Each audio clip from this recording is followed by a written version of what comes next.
अस्सलामुअलैकुम ګرانو مینوالو، امید لرم چې تاسو ټول باروغ جوړ وئ او د ژوند په موضوع کې بوستانو څو ورځې مخکې چې ډېره افسوسناکه دردناکه واقعه شوې وه په چارسده کې خپل پلار ظالم د 2 کالو وړه ماشومه مریمه چې کومه په چاړه باندې ډېر ظلم په زیاتۍ سره علاله کړې وه. دوستانو د هغې نه بعد د هغې پلار ګرفتار کړلی شو او هغه ته سزای موت سناو شوه.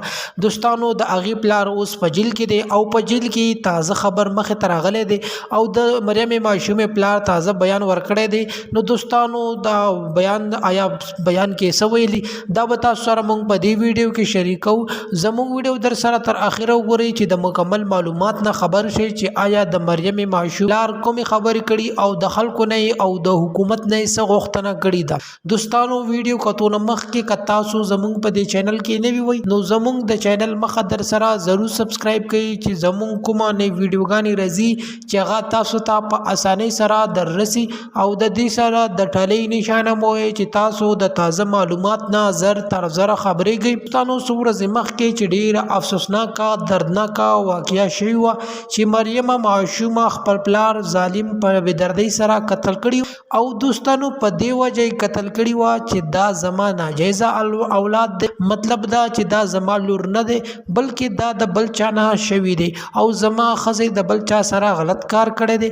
نو د دې په وجه باندې خپله لور په چاړه باندې حلاله کړه.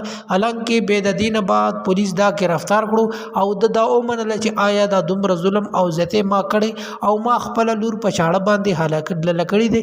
دوستانو هغه په جیل کې اوس دا بیان ورکړی چې زه د ټولو خلکو نه معافي غواړم، یقینا چې ما ډېر غټ ظلم او زیاتۍ کړی دی او زه د خپلې ښځې نه هم معافي غواړم، ما دې معاف کړي او حکومت ته زما درخواست دی چې زه خپله غلطي منم، ما ته دې پانسي نه راکوي او آینده دپاره به زه داسې کار نه کوم. حالانکه زه په نشې کې هم او زه په ځان باندې پوه نه شم او ما داسې کار وکړو.